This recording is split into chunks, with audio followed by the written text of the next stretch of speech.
there and how are Japan gonna look to the game and move forward as we do jump into champ select here. Can Yutaproid go off? Can he start dueling people like we've seen him do in the LJL? But the bans are already done here. Rumble, Nautilus, LeBlanc there, banned out by DetonatioN, FocusMe, and KLG. The Chaos Latin game is going with Kalista, Hecarim, and Gragas. So a lot of these top champions have been taken away, and as a result, Shyvana is the first pick and instantly swaps over to the teleport smite. And without hesitation, KLG gonna go for Sivir and Sejuani. Yeah, exactly right. So locking in a lot of champions straight away there.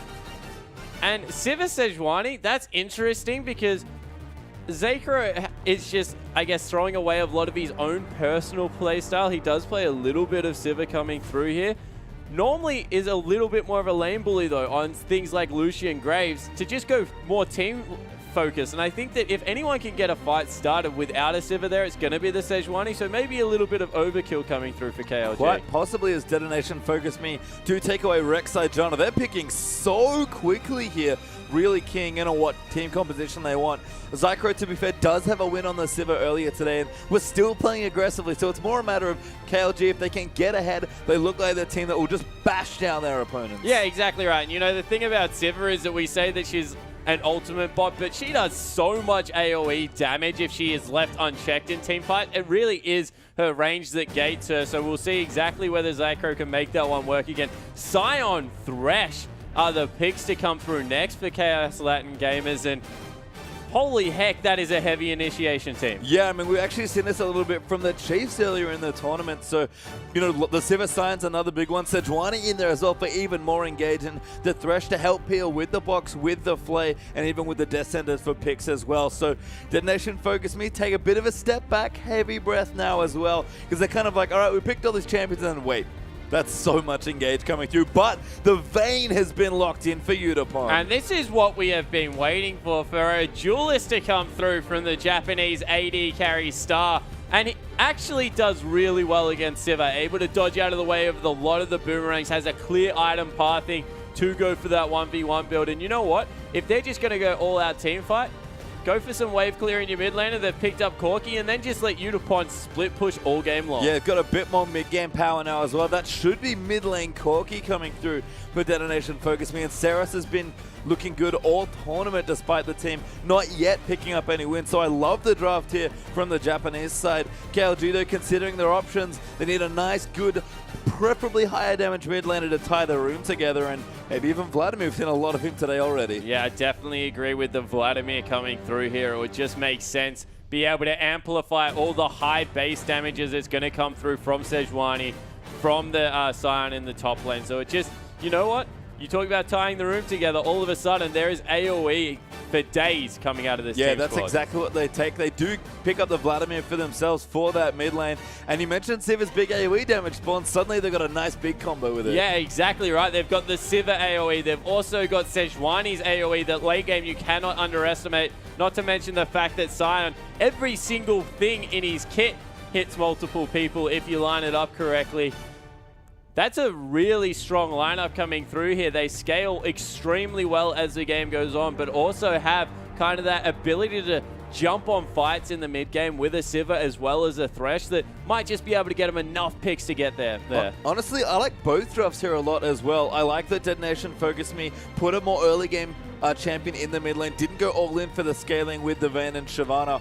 There are a lot of good options here. Again, Yutaproid, this is a good time for him to really shine as the star AD carry player, and I believe the MVP of the domestic league for him as well. This is going to be a great game between these two teams. Japan going to look for their first win, and KLG going to look to ride on earlier success. Yeah, exactly right. So we have to see who gets their gameplay. I think that if they group up early enough, KLG can force here.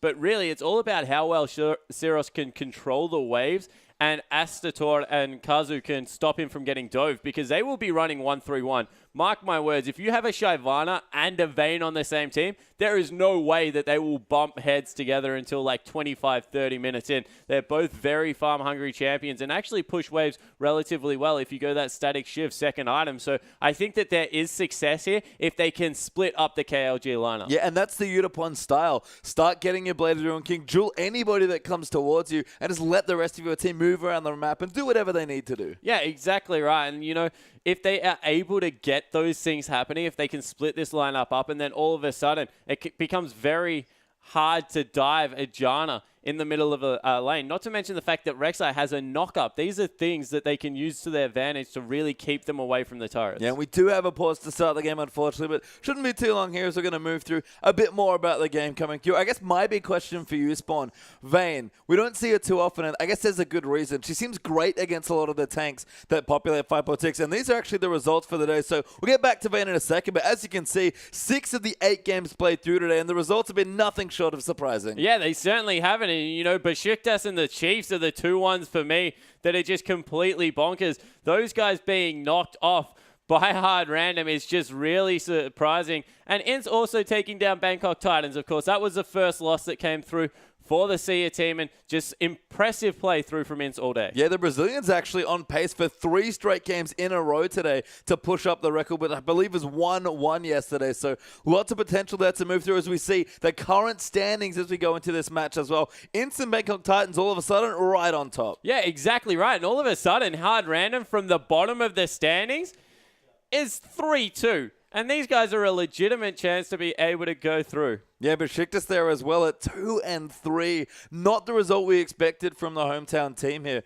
And I guess the other thing is as well, they can, again, everything we saw with the interviews and stuff, people are always singling out the Turkish team and being like, we're afraid of these guys. And unfortunately, they've just not had their day. Yeah, exactly right. Remember, every single team plays 7 games, so the best that they can do, 6 games, the best that they can do coming through here is 3-3. And I don't know if that's going to be enough to get it done. I mean, you have to. It's hard to say here. 3 wins already for some of the teams that have only picked up 1 loss at the very top of the table. Oceania is the Chiefs sitting in that 4th place right now, but do need to pick up a few more wins. It's a very messy table all of a sudden, very chaotic towards the top 4 cutoff slots as well. So again, it's been another crazy day at IWCI, and all of a sudden it feels like we took the table from yesterday and just kind of did this with it. Went full Australia and turned it upside down. Yeah, exactly right. It kind of seems that we did that. And, you know, as we said, Brazil as well as, CR are sitting at the top of the table. They're the guys that will most likely go through, but it's the other 2 spots that are really up for grabs right now. And CIS have made a good case for it. I don't know whether, it looks at the moment that either Oceania or Turkey aren't going to make it into that playoff. And that's crazy to think, especially for the hometown side there in Turkey. But we are into this game now. Of course, Japan versus Latin America. DetonatioN FocusMe versus Kaos Latin Gamers. And a big game for both these teams once again. Yeah, it certainly is. So we see them streaming onto the Rift. Kaos Latin Gamers grouping up, trying to repel a potential invade that will come through. We have to see whether they can catch anyone out. Of course, Sion, if you face check him, that's real dangerous. Yeah, don't face check the Sion. Does a lot of damage, has good CC coming through there as well. But as we can see, it's just pretty spread out defensively here in the early stages of the game. And I was going to ask you about the Vayne, and should we expect a lane swap here? But already the dual lane for the Japanese side is in the top lane. Yeah, and straight away they think we have... they have a Vayne. They're going to invade the top side of our map to get deep ward. So what do KLG do? Very smart. They stack up. Now they're sending their duo lane back to go into the bottom lane. So it looks like they will be able to get the lane swap with Vayne. Vayne Janna, very good late game lane. But it just should never be run into a 2v2. Just cannot stand up to a lot of the bullying pressure that comes through. And as we do have another pause here, it looks like we didn't quite figure out what's going on there, but should be back fairly soon. I mean, it's funny when we see these sort of swaps to me, because at this point, you're just effectively flipping a coin and hoping that you get the swap. Yeah, exactly right. You kind of just go back and you think, which lane would I go to if I was an AD carry, and then try and replicate that train of thought. Unfortunately, this time around, it looks like it probably won't have worked, but I completely agree with you. Without any vision, you're just doing whatever it takes to get away. And, you know, I think if you want the lane swap and you're just kind of taking a gamble and flipping a coin, I think you do just go to the top lane. And if you end up in the 2v2, all right, whatever. Like, that's where you were going to end up anyway if you went to the bottom side. So I do like it here. It seems like DetonatioN FocusMe want to get the early lane getting started well for Vayne, because especially if they do want to even move their support out and maybe look for some roams as well, you have to think that a player like Yutaproid totally fine in a 1v1 matchup. Yeah, exactly right. Yutaproid would actually probably prefer the solo experience coming through there, so get Kazu out into the other lanes and see what you can do. I think the other thing is that Vayne has earlier back time is you can go back with 1,200 gold and just pick up the Vamp Scepter and Longsword, and you don't really care that you didn't hit that 1,500 mark. Unlike Sivir, who if you go back with an awkward amount of gold, you kind of have to pick up components like pickaxe boots or something like that, because she will go for the Infinity Edge most likely in the first major item that she wants to pick up. So I think that Yutapon, even if he ends up in a 2v2, will just try and get enough gold to scrape to get the components and then look for the lane swap afterwards, because I really do think that Vayne won't want to be shoved in continually by a Sivir. Yeah, no, that matchup just doesn't sound fun at all. I mean, Janna can't really help you. Very defensive duo if they do stick together. So, it's just kind of play back to your turret, hope to maybe freeze the wave towards it, and then get some fun. That's kind of all you can do. Vayne, classically pretty weak in lane. Yeah, exactly right. Really weak in lane, but then you get the Blade of the Ruined King and boots too, and the lane matchup turns around, because Sivir, if anything, is known to overextend for farm because she pushes the wave so quickly. So Vayne, she just camps out in some brushes, looks to 1v1. She really turns into that duelist mentality, almost becomes like a top laner. Esque in the mid game, because all she's looking for is to get some more farm and continue to fight people. And that's exactly what Yutapon's style is. So now it's up to Zekiro to see if he can dodge that out in the mid game. Yeah, I mean, if they can find the lane especially, just get into the 2v2, start shoving things out, and then Vayne, again, if Yutapon falls behind, and we've seen what happens at the tournament here when he does fall behind, it's just too hard. You need big item thresholds coming through as an AD carry, even on Urgot, which he fell quite behind on and has maybe lower item thresholds than other AD carries. Your star player can't help carry a really hard carry when he's just starved of resources in the game. Yeah, exactly right. I was watching that Urgot game and just thinking, he's really struggling killing this creep wave. Then you check the gold and he's something like 3,500 behind.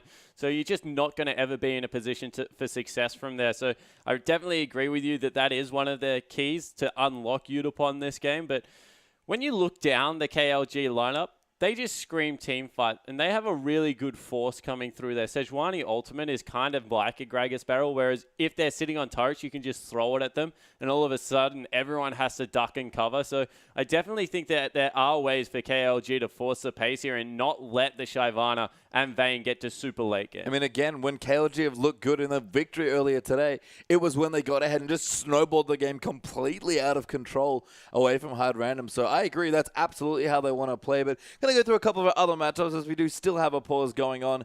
Corki mid, we've seen him quite a lot, but what is it that draws people to this sort of pick? Yeah, so Corki mid's weird because he has a really smooth item threshold for an AD carry, so that's why he fits into the mid lane. You think of all the other mid laners and you think Morellonomicon boots, they're kind of fine, and Corki with the Trinity Force, although it's a little bit more expensive, is also kind of like that because he gets to his one big item and he suddenly starts taking over mid games. He also does a lot of magic damage, which means that he's fairly safe to put in the mid lane and has some terrific poke. So he's kind of like a pseudo poke, really good skirmisher, great in 2v2, 3v3, those kinds of things in the mid game. So that's just why Corki mid makes a lot of sense. I would be interested to see what build comes out after there. If it is something like a Blade of the Ruined King for some tank busting, then it's not really anything different coming through from Ceros. If it's something like insanely crazy, like a Luden's Echo Leandry Torment, then we'll have to revisit exactly what he's hoping to accomplish with that matchup. But that's more about chunking people out with your big one, making sure that you have the poke damage to force people off turrets. Yeah, I mean, and Vlad, I guess, on the other side there for KLG, the mid laner we've seen so much of already in this tournament, really just take over despite the fact that Vlad, kind of a fairly weak laner in the early levels. Yeah, exactly right. So he doesn't do great things in the early levels, has some strange matchups. Pretty much he just wants to push out with Tides of Blood level 1, try and get level 2, and then just shove the lane. The longer you can make the lane opponent concentrate on CS as opposed to hitting you, the better off the lane is for Vladimir. He's all about just getting ahead in farm. And, we saw it out of Swiffer. We've seen it out of a couple of players today that you can just roam around the map and just take all the CS possible, and it probably couldn't go on a better carry. Vlad scales exponentially well with the double dipping into HP and AP into the late game, and as soon as he gets any form of 3-4 item build, his core is so strong that Hemo Plague just does work. Yeah, and we've talked about, again, the AoE that they can layer through there as well with the Sivir. I mean, Sivir, again, not the hardest of carries late game, despite her decent damage, mainly just because of range, which you mentioned already. But Vlad just sort of turns anyone into a big carry, it feels like. And we've already seen a lot of Gragas Hecarim bans. You have to think Vlad might be the third champion on that list. Yeah, he certainly seems like he's getting up there. He needs some CC out of the jungle. That's why we don't see a lot of Vlad, because all of a sudden, if you're running him in the top or mid lane, top lane he overextends a lot. Mid lane, he just doesn't have the CC that a normal mid laner expects. You expect like charms, chains, the pick abilities at least to come out of your mid laner to make them viable. And that's why he's so popular right now, because we're seeing junglers like Gragas, like Sejuani, even the Zac, things like this that have multiple forms of CC in their kit. Just means that Vladimir, all of a sudden, very viable is just a pure damage threat. Yeah, and he's been an absolute house today as well. In fact, Hard Random, the team that already lost actually to KLG earlier this morning, they're the team that just have been taking over. Kira's been picking it into almost everything and just running over people. Even if he gets behind, like you said, just gets up and scales, and all of a sudden he arrives at a team fight with 3-4 items and everyone's dead. Yeah, and you saw that. We're running over Eager Eyes as Kira was just dumping the Hemo Plague on like 4 people, getting 1 round of spells off, getting back out and getting maybe another Tides of Blood across everyone, and then like Hemo Plague pops and you go, wow, that was like the whole team just took all their health. Because when you get to that point on Vladimir, the game's probably already like half done. Like your team has to do very little to supplement exactly what he's doing. It's just get him onto the back line and he'll do the rest himself. Really is about shutting him down early, and that's why the Corki pick, even though Vlad was picked afterwards, also makes a little bit of sense, because maybe you can zone him, doesn't have a fantastic auto attack coming through there, Vladimir. Potentially, Corki can shove him off the wave early, force him back, and try and get him uncomfortable. Yeah, we'll have to see if Ceros can do it. Again, been impressed with his landing so far in the tournament. But moving to the top lane now, we do still have the pause going on. Shyvana finally seeing play. We've seen so many Hecarim bans, and Smite Teleport be fairly popular. You'd have to think that Shyvana was only just around the corner. Yeah, exactly right. And it's weird, because whereas Hecarim is more of the team fighting Smite Teleport, Shyvana very much split pushing. And we've come so far, Pastry Time, but we're still in Season 2 apparently, because all you do is you take Shyvana into the top lane and then you run to their Krugs or their Gromp, which Gromp didn't even exist when this tactic first started. You used to run to their Wolves, and then you just take their Wolf camp down. Yeah, the strat's been buffed. And all of a sudden, you just have this insane champion, because you do the true damage off the Gromp if you smite it before a fight. Then you have all this mixed damage coming through. Your Burnout, your Flame Breath, all those good parts of your kit are doing magic damage. Then you are slapping people and you're doing physical damage, and you run super quick, and all of a sudden you have like these double resistance, because her ultimate is probably one of the strongest ultimates in the game, in the fact that its passive is just as good as its active coming through there. And she is just ridiculously good at split pushing, being mobile around the map. So if anyone was going to catch up to Hecarim in popularity, it was definitely going to be Shyvana. And now we're going to see a game where she will be released onto the Rift against a Sion. And Sion, you know, as much as people like to say he's a lane bully, more so in the 2v1, in a 1v1 against a Shyvana, there is no way he's going to be able to stand up. Shyvana is an extremely potent laner. Yeah, she's just very strong, very hard to move out of lane. People, like you said, say Sion's the hard one to get out of the top side, but Shyvana, really good. And we'll have to see how they do in the top side. It's our first performance, I believe, today in the IWCI. So curious to see how that goes. I guess my only worry, sort of looking through the comp for Detonation FocusMe, possibly a lack of CC. They can get Shyvana in. RekSai's not bad if she gets under people and can unborrow, just be disruptive, but it's just a lot of damage after that. Janna, Corki, Vayne, 280 carry threats, and hopefully it's one of them split pushing. Yeah, exactly right. That's what it's all about. If they get to the point where they're team fighting, like 5v5, then that's going to be not good, because that means that their composition's already fallen apart. So yes, there is a lack of CC, but it shouldn't matter, because it should be them trying to split up the map and then catching the stragglers out, picking them off, pulling the team comp apart that has been put together by KLG, because KLG, they're a unit.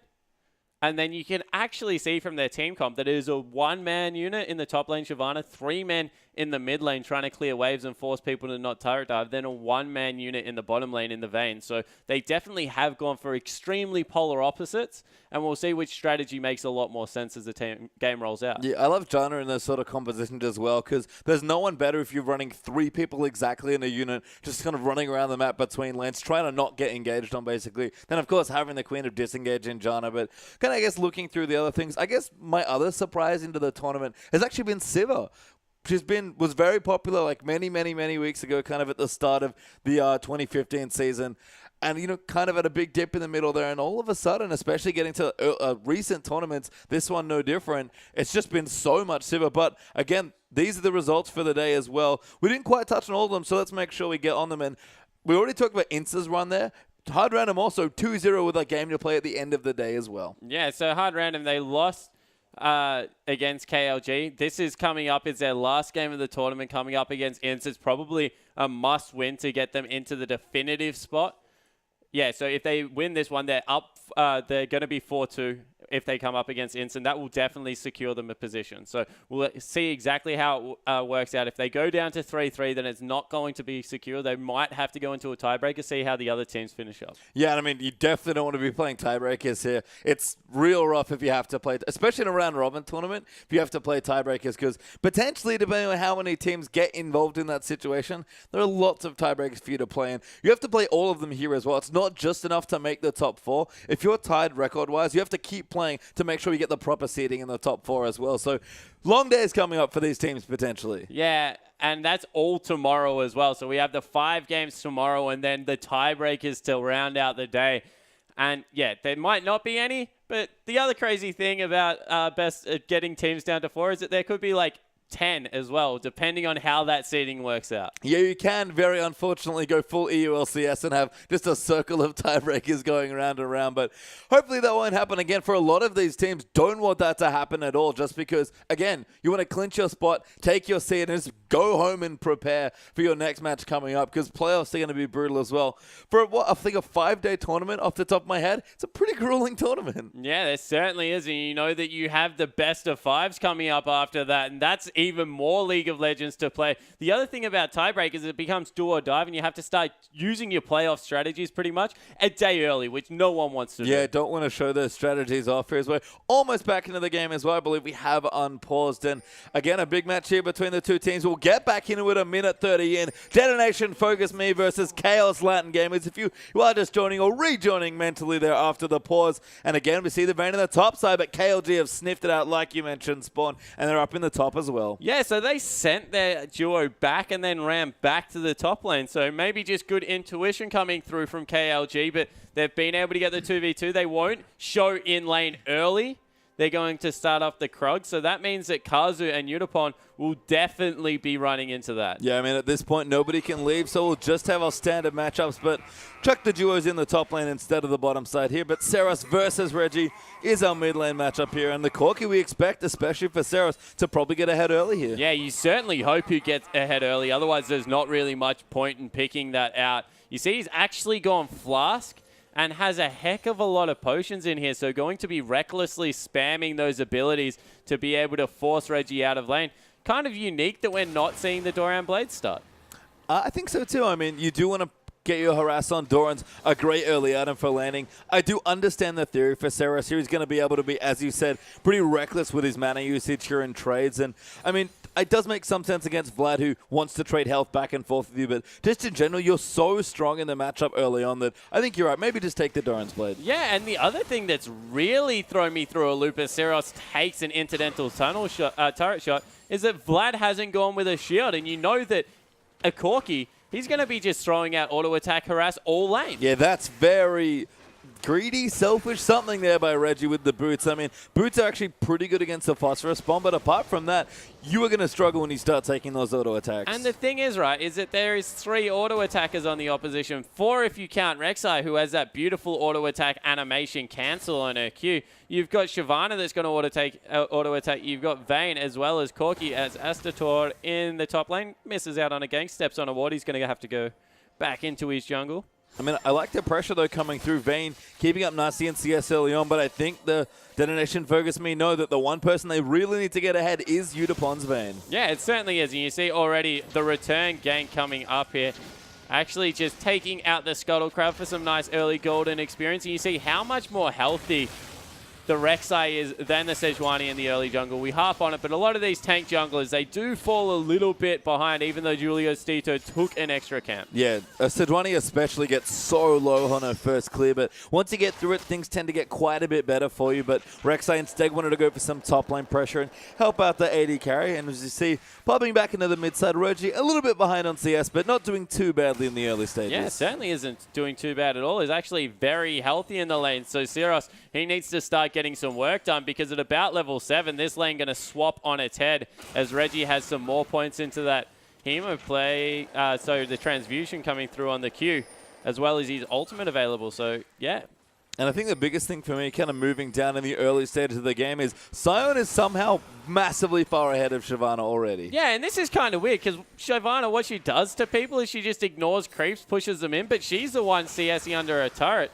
As I think we have some action in the top lane. Bear very low. Yeah, really low here. Actually do want the kill, but Kazu can't quite chase him for it enough. Yutapon does get out of the way of the boomerang blade, but now Kazu in trouble. Hook just short there, unfortunately, for the Thresh, and a massive 2v2 on the top side, but no kills yet. Yeah, and this is the danger about getting harassed down onto supports, as Asratore's here as well. Beautiful timing here coming through. Bear now going to be in trouble. The Praise Digger comes through, but a good flash on Burrow. Going to get the knock-up. First blood going to go in. Trying to win the tornado, and Yutapon wants it and gets it. Yeah, so able to get a kill over onto the AD, and that is awesome news. If you can get a losing lane ahead, something like a Vayne, and that's already 1,000 gold advantage because of the couple of kills, that's going to mean nothing but good things. Accelerates the split push. That's already a Cutlass if Vayne goes back now. Yeah, you can see the jungler really prioritizing ganking for this AD carry, but why not here with it when it's your star player playing a champion like Vayne who can really take over when she's allowed to, and there's the Cutlass that you talked about. Yeah, so able to pick up the Cutlass nice and early, and we take a look at BonziN in this bottom lane.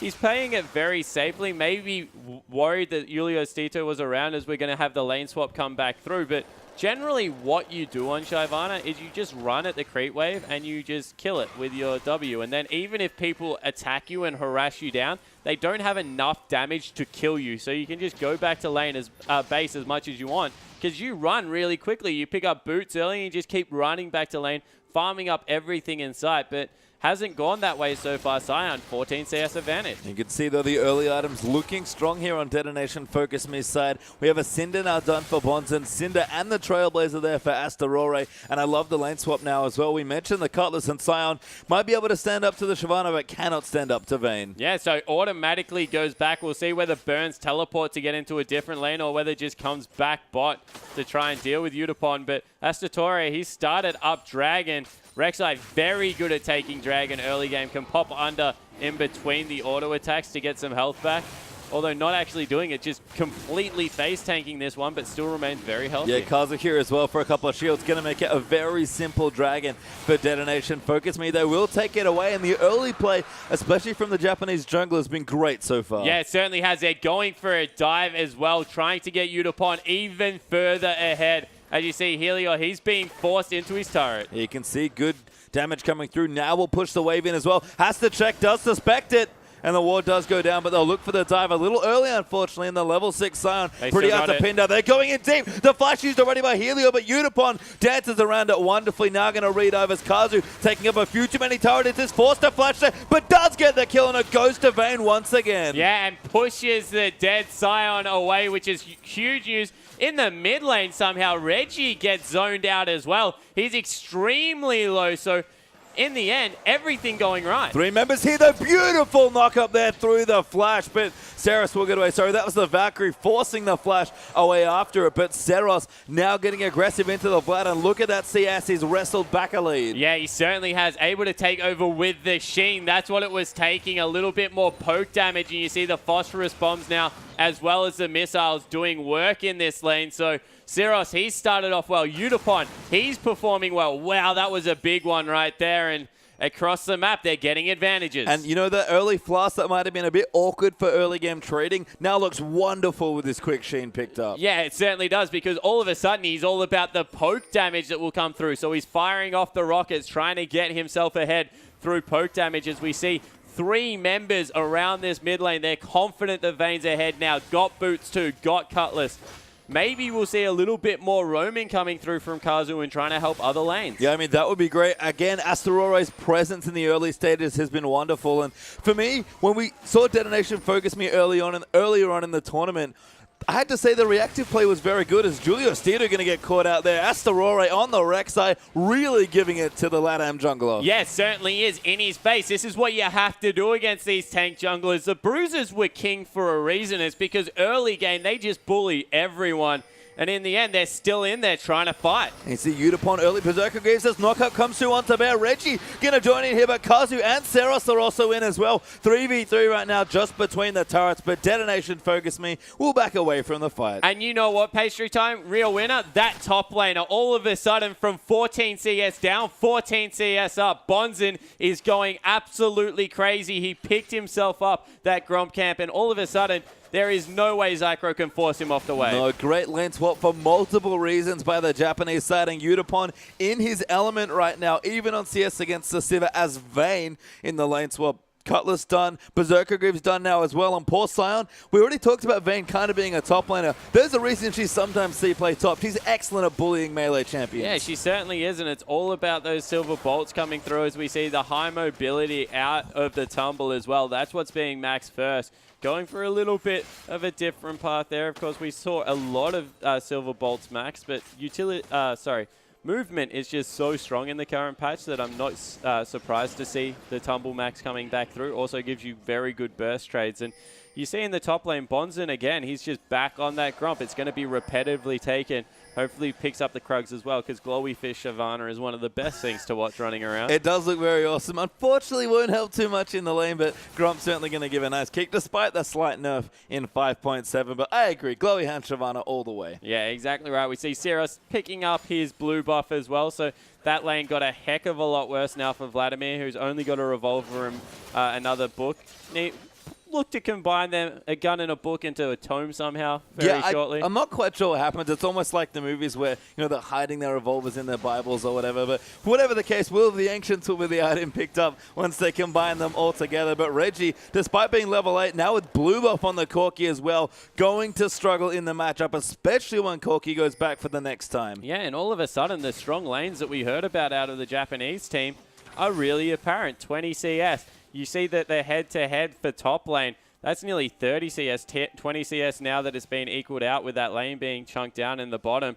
Only the Vayne behind, and you know you would expect that because he's got 2 kills. He spent lots of his time shopping, whereas this Sivir, we talked about item pickup, had to go back, awkward item timings, had to go back and get that pickaxe as we see, wow, Ceros is just bullying Reggie now. Yeah, he's going in there on the Cork, and actually a dive might be his. Zacro in trouble. Asrarore coming through. BonziN gonna dive through, uses the smite, gets on top with the tornado for the knockup as well. Ignite is down. They just need to chase a little while longer. Gonna dive the turret. Prey Seeker lands and flash auto on Burrow. Gonna get the kill. And that is 2 creep waves that will crash into the turret as well, so denying a lot of farm, but maybe the dive in return. Oh, Yutapon, what can he do? He's 1v3 right now. Does get knocked up by the Sejuani and uses the ulti, but gets flayed back away. BonziN gonna try and save him. Condemns away. Flash in there as well. Helior can't find the knockup. Death sentence lands, so that will be a kill, but Helior gonna get low here as well. BonziN, though, getting chased down, gets picked up by Bear. Helior still alive. Pops the W there for a bit of a shield, and Asrarore can't complete any kills, but Corki coming through. Gets 1 kill. Gonna go in onto Bear. Gonna maybe make it 2, but the flash does come through there for Thresh, and Helior in the undead form will buy some time, and a massive trade in the bottom side. So overall, 2 for 1 in favor of KLG, but you feel like this chaotic style of game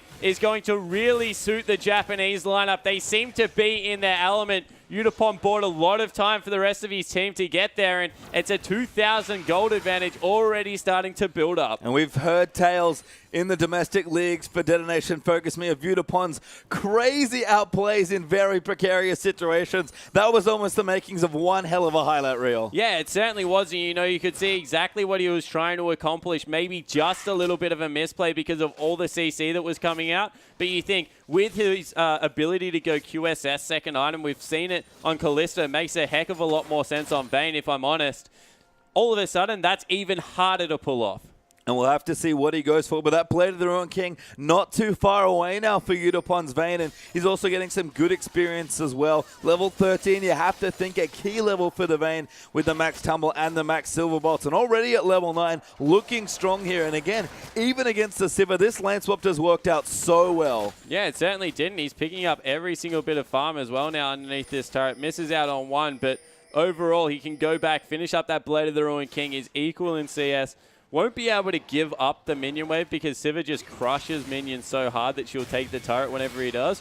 But whenever he gets that free back, expect him to be able to just go back, grab the Blade of the Ruined King. All of a sudden, he's in complete control. Yeah, you can see Kazu roaming down, going to help clear out a ward there in the mid. Brush, Ceros going back and got a Phage now, so building in towards that Trinity Force. But Dragon's the big one here. Asrarore is in the top side of the map, and Dragon's alive. And you can see on your minimap, Sejuani already on top of it with the help of Thresh, and it goes down. Yeah, it goes down, able to pick that one up. You see the Vladimir with the extra levels is starting to equalize the mid lane. Still 15 CS behind, but I don't expect that one to get much worse. In the top lane, they're concentrating on on taking down the turret, sorry. That one will fall down, and across the map, even though they gave over the first dragon, they already had one for themselves. They just extended to 3,000 gold. Yeah, not a bad trade there at all, and the gold lead is growing, like you said, Ceros. So gonna fight Reggie and Corki all of a sudden. Level 10 Vladimir got the Will of the Ancients finished up now as well. Combine that gun in the book.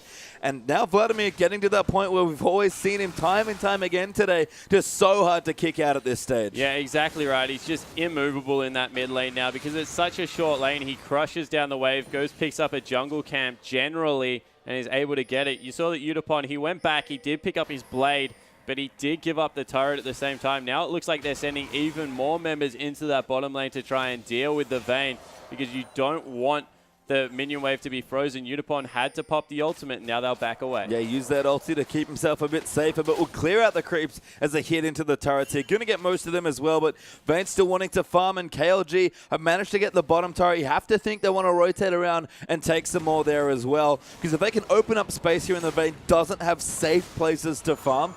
Yutapon is still trying to scale up despite the fact that he's got his blade now. He's in the mid. We actually have a fight breaking out. Kazu with a good disengage ulti. Ceros going to get low from the Hemo Plague, but will not go down. Yeah, and this is what they need to do. Force them to group up. All of a sudden, Yutapon has to come into the mid lane to try and defend this turret. Although BonziN does some pretty good damage at this point, they force him away. Yeah, Shyvana level 11 has the smite ready to go, has the ultimate as well. Yutapon actually arrived a little late, didn't need to be here as it turns out, might just take the farm as it pushes in, but that was almost a big Vayne janitor performance, I think, brewing there for Detonation FocusMe, but as it is, both teams will go back, spend their golden reset. Yeah, exactly right. So no kills, just a couple of ultimates utilized. Sivir will push that wave back into the turret. You see Sork Boots have been built up, and there is another Ruby Crystal coming through there. So if I am not mistaken, this will be a Leandry's Torment.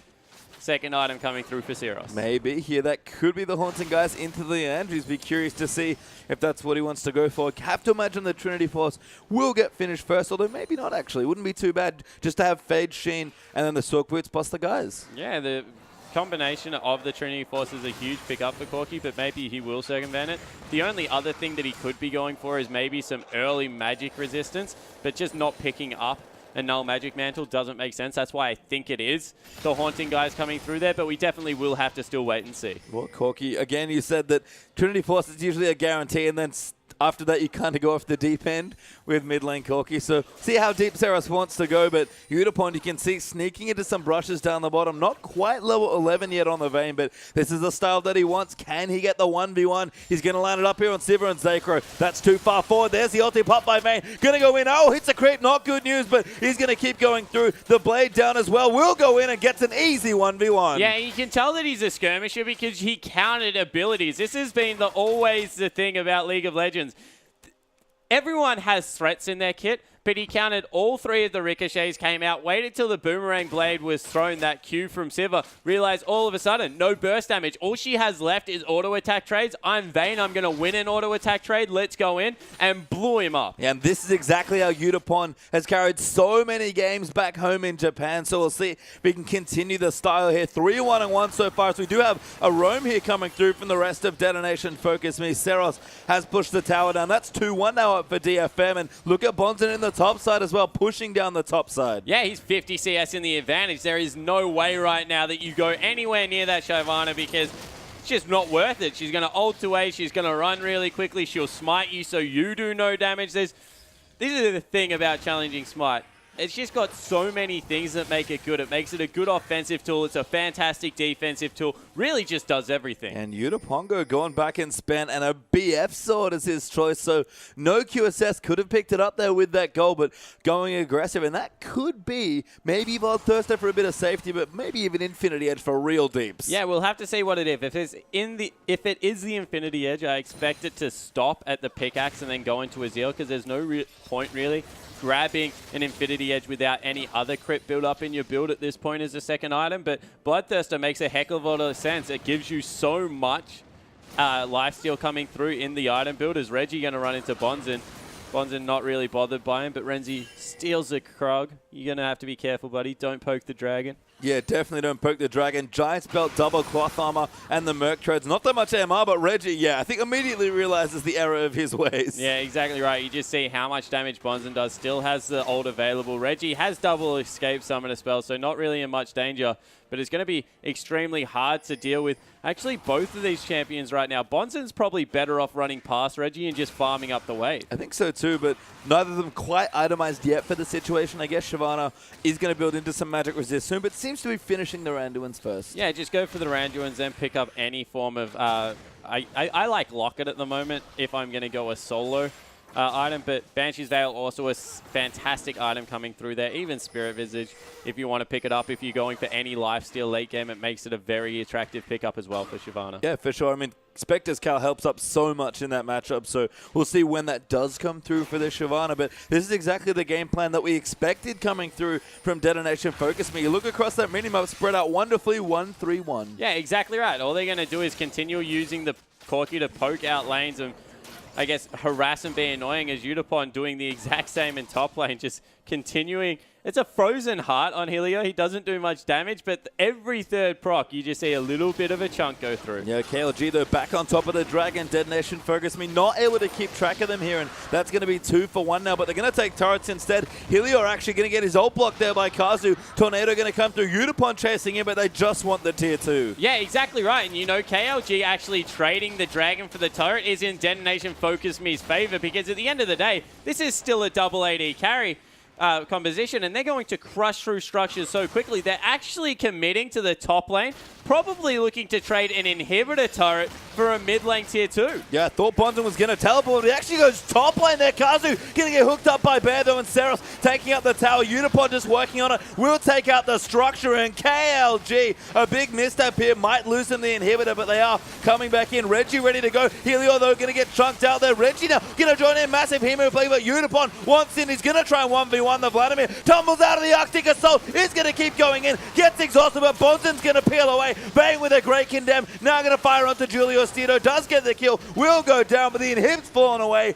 So Tedwani's forced to go back to a fountain, and a big win for Japan. And Siva, what are you doing? Zekiro still trying to push out here. He's lost an inhibitor for 2 turrets in the mid lane. That was an absolute freakishly good call coming out of Detonation FocusMe. 22 minutes in, they take the top lane in him. There's so much standing gold in the bottom lane, so it makes so much sense. They're 5,000 gold in the lead.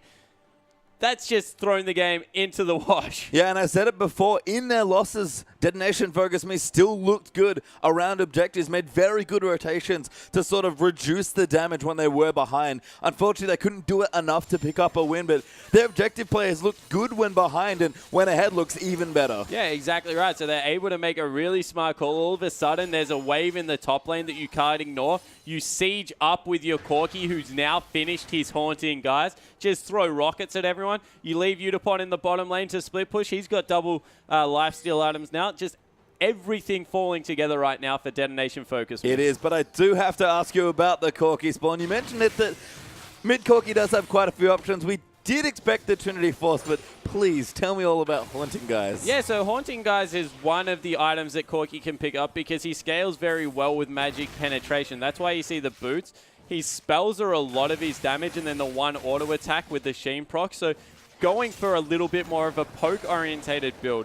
We actually saw this come out from Zhao, I think the first time this season at least, where he goes for a build that has a Luden's Echo as well. If a Luden's Echo is thrown on top of this one, all of a sudden your big one's almost doing true damage if the opposition hasn't picked up any magic resist, which, hey, no one has right now. And then they have all of the additional, I guess, splash damage coming out for some more wave clear. So it just augments all of Corki's kit. Yeah, and I love that you mentioned the lack of MR. No Locket being looked at so far by KLG as far as early item builds go. And they've got 2 Frozen Hearts here, which makes a lot of sense against the Vayne, you'd have to think. But like you said, KLG, a team that wants to look for fights. Those 2 Frozen Hearts best went together, but Detonation FocusMe are never going to let that happen. Yeah, exactly right. And look, right now they're using, because they have no teleport available, the RekSai as a split pusher. So has the ultimate can get to a tunnel, all of a sudden 2 turrets are going to fall in the bottom lane. Vayne joins up now. This might even turn into another quick, fast push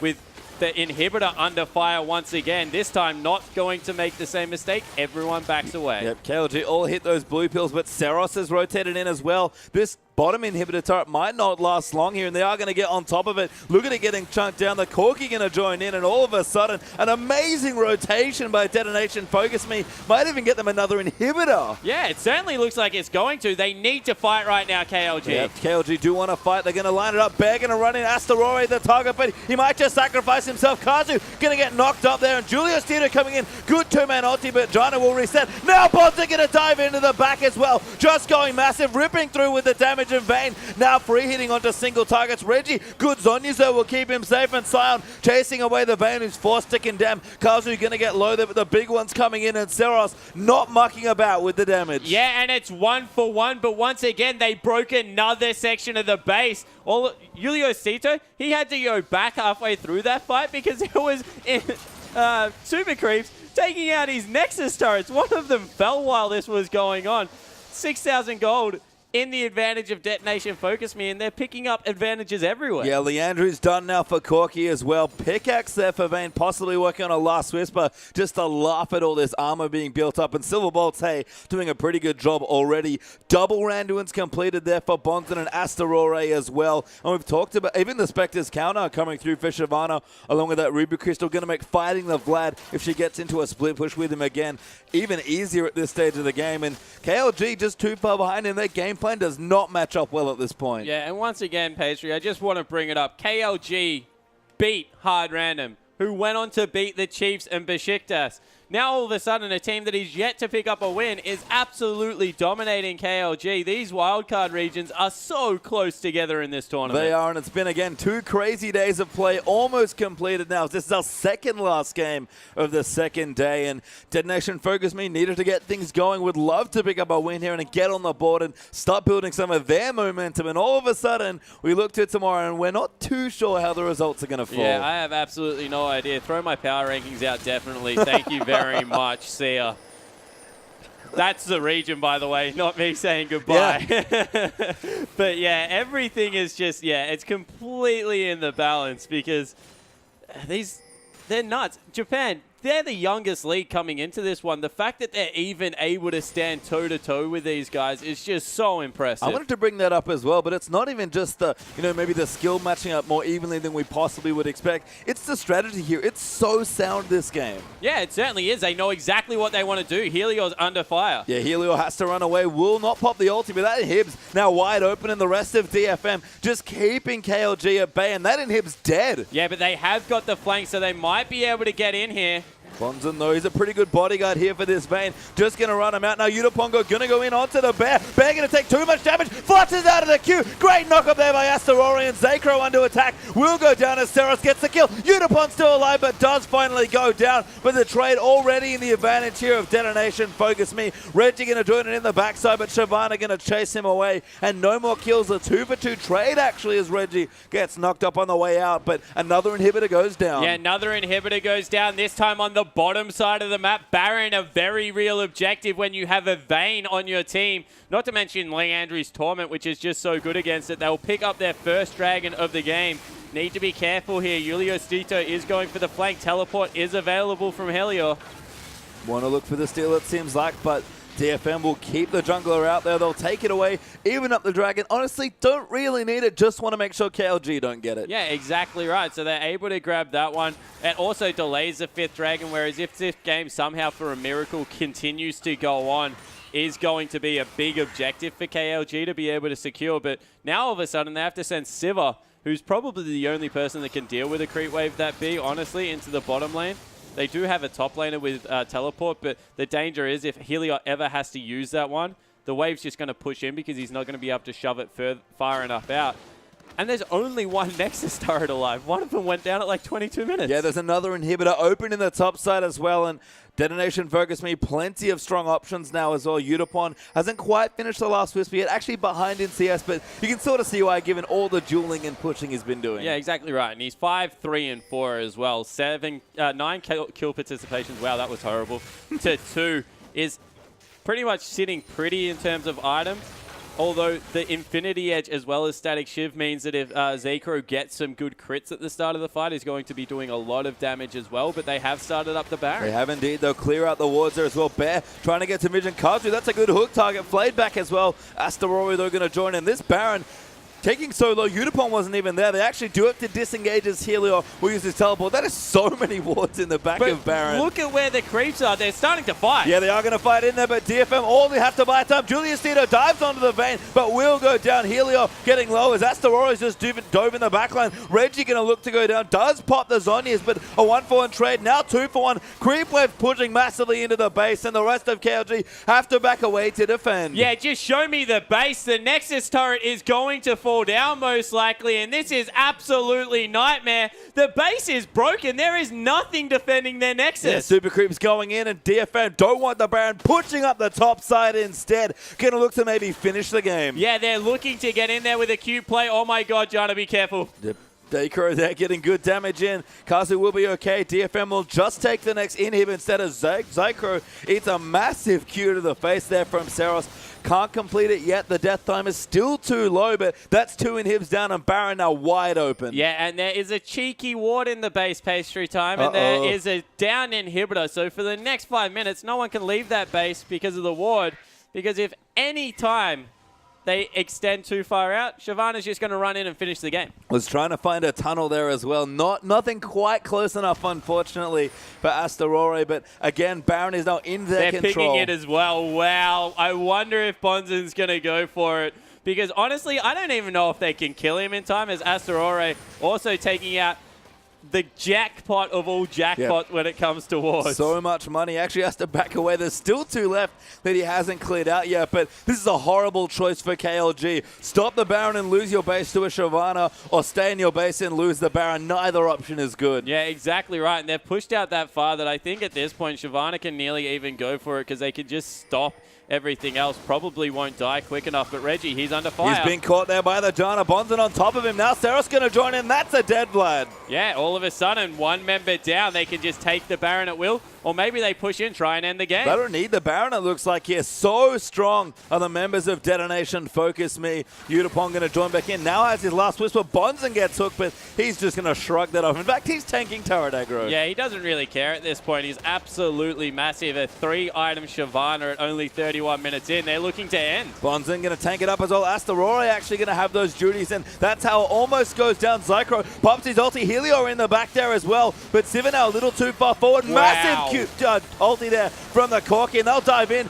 Asrarore will go down, but Detonation FocusMe actually do back away just a bit. Yeah, so they're able to pick up the jungler. That's huge coming through from KLG, so they'll stop the engage coming for now. And Inhib does respawn, but Detonation FocusMe, they're back on this Baron. Think this is a little bit of a brave call. They've got 2 smites. It's not that bad. Yeah. I mean, Vayne does plenty of damage. Ceros is well going to chunk it out. This Baron will not last long, and it's going to be a fight between the Shyvana and the Sejuani.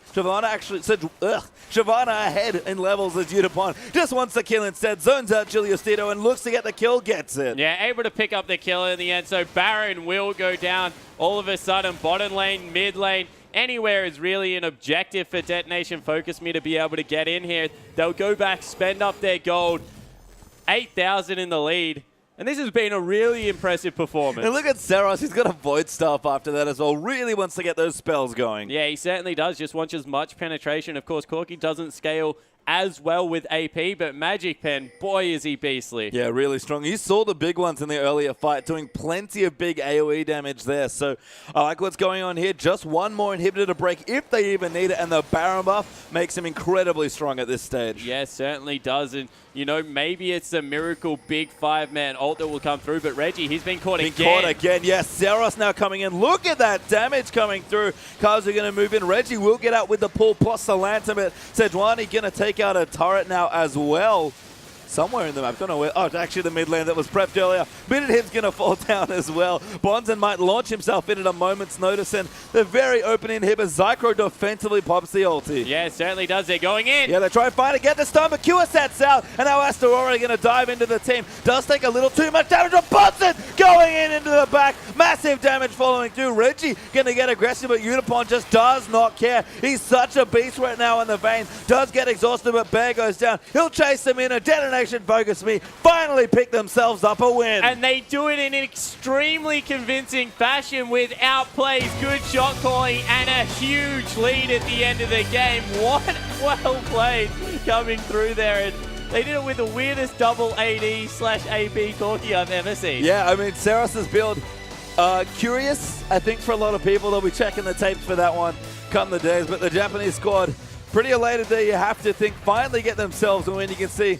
smiling and hugging each other there at the end. And we asked the question of Yutaproid, where is this big carry, this big duelist that we've seen him play so well locally and win the MVP in that season of the LJL? He arrived today. It wasn't the cleanest performance, but it was what we expected, and man, does he deliver. And it honestly looked like he was shaking off rust as he went. He got a good gank at the start, then he had some faltering steps in the bottom lane when he was trying to duck and weave out. Then he solo killed out Zycro on Sivir, and from there it just looked like he was back and able to weave in and out of the team fights on Vayne. Looked much more impressive than he had at the start of the week. Yeah, I mean, given all the CC that he has to get out of, the Vladimir damage potentially coming through, the Thresh, the Sejuani, he juked through those last team fights and tumbled through just everything seamlessly. Yeah, he certainly did. It was a very impressive play coming through from the AD carry. But once again, in the mid lane, Ceros has to be given huge props for this. He was up incredibly far in CS. Went Flask, which was a little bit curious at the start of the game.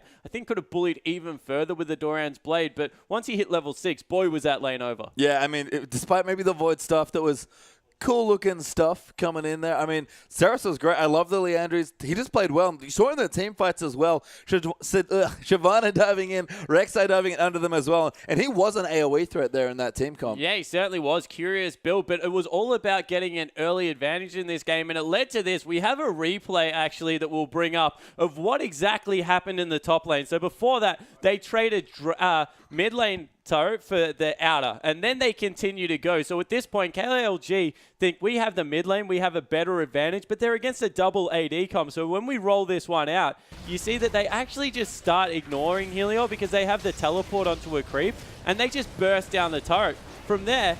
Because at this point, you're on an inhibitor. Everyone starts recalling, but Zycro in the mid lane chooses to stick around. So then they lose the inhib. But it gets even worse because then they start losing the fight after that because Yutaproid on the backline just free hitting everyone, dodging out from all of the CC. Shyvana flies through, and this situation went from being, oh, we might lose a turret, trade in the mid lane, to we have just thrown majority of that game away. From there, it was always going to be an uphill battle, but it was just really brave, but in the end, a fantastic strategical call. Yeah, and as I said, been very impressed with their strategic play all tournament long, and that game was probably the best showing of it. I mean, finally ending in a victory for them. They got an early lead, got, more space to, I guess, open up a lead and really get ahead, and they got ahead in a very creative but very convincing fashion. Yeah, it certainly is, and League of Legends, a game of seconds. They did it again in the bottom lane when they were willing to risk being flanked by a heavy AoE CC comp to take out another inhibitor turret. And in the end, they ended up fighting, and even though they traded even in the fight, the super minions in the top wave took out the first Nexus turret, and that was a huge point in the game as well. All of a sudden, team fight not equal. You're losing structures because you're fighting, and from there, KLG knew that they just couldn't take the fight anymore. And you know what? Astrarore's RekSai in there as well has to be complimented in that game. Applied so much pressure. Is the perfect champion as well to having that sort of 1-3-1 sort of comp, and we've seen RekSai's take over quite a few games today already, and that was another one to add to the tally. Yeah, it certainly is. RekSai is really good for a couple of reasons. Has actually very good flank potential coming through. The pseudo-global when you have tunnels set up is everything. But it's all about the knockup. You cannot dive champions with knockups because Merc Treads don't help, cleansing doesn't help, Mikhails, you can throw that out the window. Knockups are really strong in anti-dive compositions because they keep your carries safe. And you just saw that even when they were grouped as 3, no one could engage on the Janna, Corki, RekSai. Yeah, and that was just great stuff to watch in all. We do have another replay ready there as well coming through. And again, I mean, we'll just see even earlier in the game now. Yeah, so this is where you saw Yutapon blowing off the Rust. We mentioned it early. So the collapse comes through, and it's Yutapon versus 3 people. They just dove Zycaro on the top lane. They're about to pick up the turret. But as we roll this one out, you see that he understands how to play. He jukes to the side, then runs away from his turret, maybe pulls a trigger a little too early, and then tries to get on the opposite side of Julio Stito to get him into the wall. Unfortunately, it didn't work. He had Asrarore running down, and they do end up trading 2 for 1 in this with Corki coming down. But you can see exactly what he was trying to do in the duel. He has the correct mindset on how to play these AD carries. And look, ultimately, this could have been even better if an awesome Flay didn't come through from Bear. And that was any other champion, not Sion, who can die and still punch you lots. You just understood that for what DetonatioN FocusMe brought their whole strat together and played very well on the rip. Yeah, and you saw Ceros at the end of that clip as well.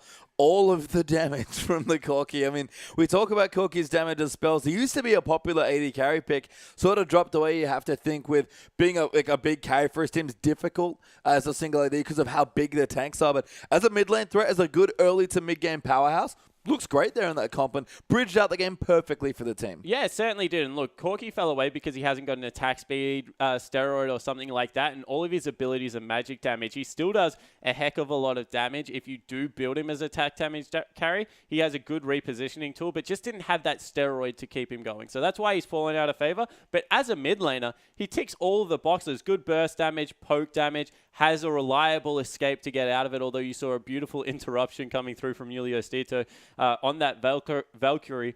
So, yeah, I think that he fits much better currently into the mid lane role, and he can punish some of these guys that we're seeing, the Karthuses, the Vlads. All of a sudden, Corki, he deals with them really well. Yeah, more of a sustained damage champion. He just doesn't have the CC that we do sometimes see brought into the mid lane. But like we've been seeing a lot of, with Vlad probably being the best example, lots of CC in the top lane, especially from the jungle as well, with the likes of Gragas and Sejuani. And all of a sudden, people don't want CC in the mid anymore. They want damage, and Corki, consistent early games and big damage. Sign me up. Yeah, exactly right. And the other thing he does, forces people off turrets. We keep talking about it. Sieging with hyper carries is a nightmare.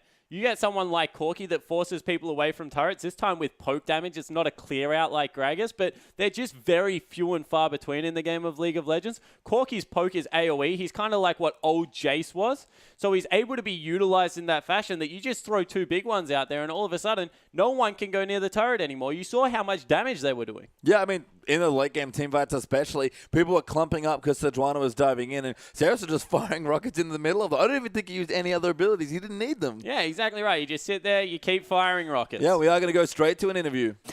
Welcome to Turkey, first of all, and you just won your first game. How do you feel about it? Obviously, I'm so happy right now, and I'm glad that I could take a first win. Yep.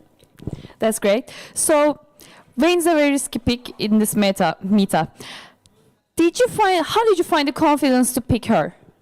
My team whole team was confident about Yutaproid's Vayne mechanics. So, well, we just believe in him. Yeah. Yeah, that's just. Your Corki pick was also very interesting. You made a counter pick, or was it a strategy before the game? Actually, we have been losing last 3 games, so we wanted to change something. So we just picked our favorite champs. So Corki is his favorite as well. So yeah, that's it. So it worked really well. Is there anything you want to say to your fans, to your supporters, and to your country? Of course. Thanks to the sponsors and all the supports, and thanks to all the fans in Japan. Yeah, thank you very much. So thank you for the interview. Now we're back to Zenit or no, Kemal. And fun stuff there. Fun to hear him say that they wanted to play their favorite champions. I have to say, for 5 favorite champions, that was a pretty good team comp. Yeah, it certainly was. It turned into a ridiculously good 1-3-1 split push, and then the fast push came through as well. But this goes once again. Play your brand of League of Legends. Throw the meta out the window. If you are in a position where you think that you are better on X champion, even if it isn't there, that is what you should bring onto the Rift. Absolutely, and it's a great game there. Good to see them play for fun and a win finally for Detonation FocusMe, but don't go too far away. We'll return after the break with the last game of day 2 of the International World. They're in Howard, Japan. Gonna look to the game and move forward as we do jump into champs like tier. Can Yutaproid go off? Can he start dueling people like we've seen him do in the LJL? But the bans are already done here. Rumble, Nautilus, LeBlanc there, banned out by Detonation FocusMe, and KLG, the Chaos Latin gamers, going with Kalista, Hecarim, and Gragas. So a lot of these top champions have been taken away, and as a result, Shyvana is the first pick and instantly swaps over to the teleport smite. And without hesitation, KLG going to go for Sivir and Sejuani. Yeah, exactly right. So locking in a lot of champions straight away there.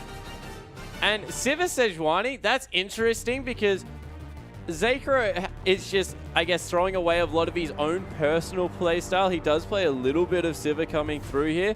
Normally is a little bit more of a lane bully, though, on things like Lucian Graves to just go more team focus. And I think that if anyone can get a fight started without a Sivir there, it's going to be the Sejuani. So maybe a little bit of overkill coming through for KLG. Quite possibly, as Detonation FocusMe do take away RekSai Jana. They're picking so quickly here, really keying in on what team composition they want. Zycro, to be fair, does have a win on the Sivir earlier today, and we're still playing aggressively, so it's more a matter of KLG. If they can get ahead, they look like the team that will just bash down their opponents. Yeah, exactly right. And you know, the thing about Sivir is that we say that she's an ultimate bot, but she does so much AoE damage if she is left unchecked in teamfight. It really is her range that gates her, so we'll see exactly whether Zycro can make that one work again. Sion, Thresh are the picks to come through next for Chaos Latin gamers, and holy heck, that is a heavy initiation team. Yeah, I mean, we've actually seen this a little bit from the Chiefs earlier in the tournament. So, you know, the Sivir Sion's another big one. Sejuani, so it went full Australia and turned it upside down. Yeah, exactly right. It kind of seems that we did that. And, you know, as we said, Brazil as well as, CR are sitting at the top of the table. They're the guys that will most likely go through, but it's the other 2 spots that are really up for grabs right now. And CIS have made a good case for it. I don't know whether, like, it looks at the moment that either Oceania or Turkey aren't going to make it into that playoff. And that's crazy to think, especially for the hometown side there in Turkey. But we are into this game now, of course, Japan versus Latin America. Detonation FocusMe versus Chaos Latin Gamers, and a big game for both these teams once again. Yeah, it certainly is. So we see them streaming onto the Rift. Chaos Latin Gamers grouping up, trying to repel a potential invade that will come through. We have to see whether they can catch anyone out. Of course, Sion, if you face check him, that's real dangerous. Yeah, don't face check the Sion. Does a lot of damage, has good CC coming through there as well. But as we can see, it's just pretty spread out defensively here in the early stages of the game. And I was going to ask you about the Vayne, and should we expect a lane swap here? But already the dual lane for the Japanese side is in the top lane. Yeah, and straight away they think we have... they have a Vayne. They're going to invade the top side of our map to get deep ward. So what do KLG do? Very smart. They stack up. Now they're sending their duo lane back to go into the bottom lane. So it looks like they will be able to get the lane swap with Vayne. Vayne Jana, very good late game lane. but it just should never be run into a 2v2. Just cannot stand up to a lot of the bullying pressure that comes through. And as we do have another pause here, looks like we didn't quite figure out what's going on there, but should be back fairly soon.